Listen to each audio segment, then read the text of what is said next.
Have you ever wondered if 11's powers in Stranger Things could actually be real? Telekinesis? Mind reading, spying on someone in another room or another continent just by closing your eyes and concentrating. It sounds like pure Netflix fantasy, but what if I told you that real scientists and ancient meditators have been exploring these exact abilities for decades or even millennia?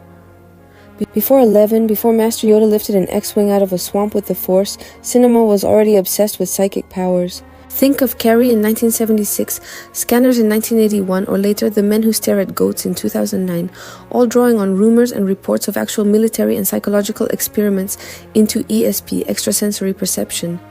If we go even further back, the Western fascination with psychic powers explodes in the late 19th and early 20th century, right when Eastern spiritual teachers like Swami Vivekananda and later the first Tibetan Lamas start teaching in Europe and America.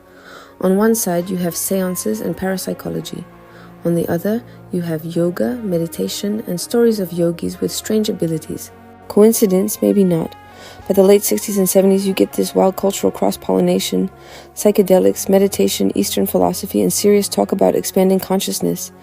Yogic siddhis, the so-called mystic powers of advanced meditators, start popping up in Western books and movie scripts, right alongside parapsychology experiments and government interest in psychic spying. Even Star Wars is part of this moment. George Lucas openly said that the idea of the Force was inspired by Taoist and Buddhist ideas, the kind of spiritual energy that flows through everything, which the Jedi can sense and manipulate.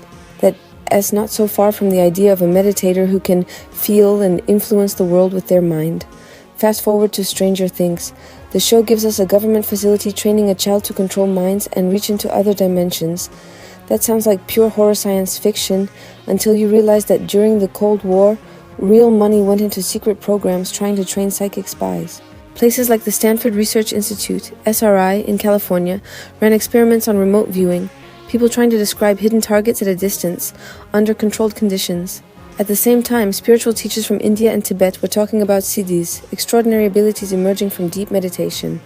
So when we watch 11 in that lab, we're not just watching fantasy, we're watching a stylized fusion of two real histories, one from science, one from spirituality. Let's dive into the science side for a moment.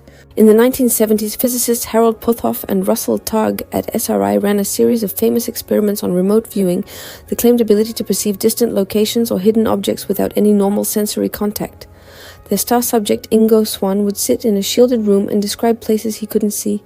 In some trials, his sketches matched hidden targets with surprising detail, enough for Puthoff and Targ to publish in the journal Nature in 1974 in a paper called Information Transmission Under Conditions of Sensory Shielding. Meanwhile, at Princeton University, the PEAR lab, Princeton Engineering Anomalies Research, led by engineer Robert Jahn, asked a simple question: can human intention nudge physical systems even slightly? Participants tried to mentally influence random number generators, devices designed to spit out unpredictable sequences. Over millions of trials, John and his colleague Brenda Dunn reported small but consistent deviations from chance. The effects were tiny but statistically hard to explain away. They summarized this work in their book Margins of Reality in 1987. Then you have the big picture work of researchers like Dean Radin at the Institute of Noetic Sciences. Radin collected and analyzed over 100 experiments on telepathy, precognition, and psychokinesis.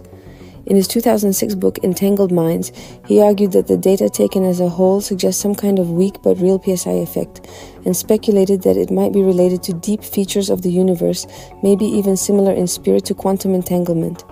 Now, this is where things get controversial. Why did ESP research largely vanish from the mainstream? It's not simply that all the studies were sloppy. Many were double-blind, peer-reviewed, and statistically careful. The real problem is that their implications are explosive. If consciousness can directly influence matter or access information beyond the usual senses, then the standard view that mind is just a side effect of the brain is incomplete. For many scientists, that's a bridge too far. Critics argue that the effects are too small, too hard to replicate, and could be due to subtle biases or statistical quirks. Supporters argue that when you meta-analyze the whole field, there's still a stubborn signal there. Either way, ESP sits in this strange zone, not completely debunked, not solidly accepted. You could call it uncomfortable science, not because it lacks rigor, but because it challenges some of the deepest assumptions of modern physics and neuroscience. Now let's switch scenes from the laboratory to the monastery. In Indian and Tibetan traditions, advanced meditators are said to develop siddhis, extraordinary abilities that arise from profound mental training. The word siddhi in Sanskrit literally means accomplishment or perfection. Classical lists include things that sound very strange, things like telepathy, hearing at great distances, seeing across time or space, even levitation. But here's the crucial point. These powers are never presented as the main goal. They are described as byproducts of a deeper practice called shamatha, often translated as calm abiding. Samatha is the systematic training of attention until the mind becomes deeply stable, clear, and quiet, like a perfectly still lake reflecting the sky. Contemporary Buddhist teachers such as B. Alan Wallace describe shamatha as the foundation for all higher meditation. You repeatedly bring the mind back to one object, like the breath, until distractions lose their power and you enter states of profound stillness. In these states, says the tradition, the mind becomes capable of very subtle forms of knowing. But there's another ingredient that both Buddhist and Hindu sources insist on: ethics. According to the Dalai Lama and to a long line of Indian and Tibetan masters, a mind steeped in greed, hatred, and deception cannot stabilize in deep meditation for long. Ethical qualities like compassion, truthfulness, and non-violence are not just moral decorations. They are functional prerequisites for powerful concentration. In other words, in these systems, it is almost impossible to develop strong siddhis without a strong ethical foundation. So what about a character like Vecna, a destructive, traumatized, deeply malevolent psychic supervillain?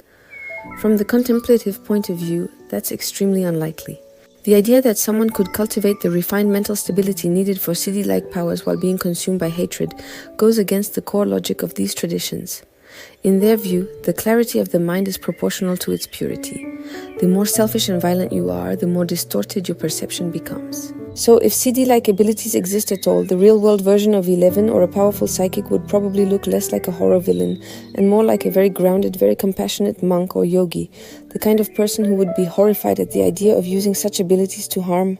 So what does all of this mean for us, ordinary humans? No nosebleeds, no levitating vans. Maybe the takeaway isn't that you secretly have hidden superpowers, but something subtler. Our minds are far more mysterious than we think. On one side, you have science, where researchers like Puthoff, Targ, Jan, Dunn, Radin, Tart, and others have spent decades poking at the edges of what the mind can do, sometimes finding strange little anomalies that don't quite fit our current theories. On the other side, you have contemplative traditions, where teachers like Vivekananda, the Dalai Lama, and Alan Wallace describe a map of mental training in which extraordinary experiences are possible, but only as side effects of deep attention, ethics, and wisdom. You don't have to believe in telekinesis to find value in any of this. The most practical message is simple. Training the mind changes your life. Even a few minutes a day can shift how you relate to stress, anxiety, and the constant noise of modern life. So if you want to explore a tiny taste of shamatha yourself, here's a very simple practice you can start today. Sit comfortably on a chair or cushion with your back straight but not rigid. Gently close your eyes and let your hands rest on your legs. Notice the feeling of the breath at the tip of your nose or the rise and fall of your chest or belly. Rest your attention there. You're not forcing the breath, just watching it. In, out, in, out. When your mind wanders, and it will, notice it kindly without judgment and gently bring it back to the breath. Try this for 5 minutes a day, that's it. No demogorgons, no government lab, no sensory deprivation tank. Just you, your body, and your attention. Will this give you 11's powers? Almost certainly not. But over time it can give you something arguably more important, a mind that is calmer, clearer, and less controlled by fear and impulse. And from the contemplative perspective, that kind of mental freedom is the real superpower. In the end, the most fascinating upside down may not be a parallel dimension full of monsters, but the uncharted, quietly vast space inside your own mind.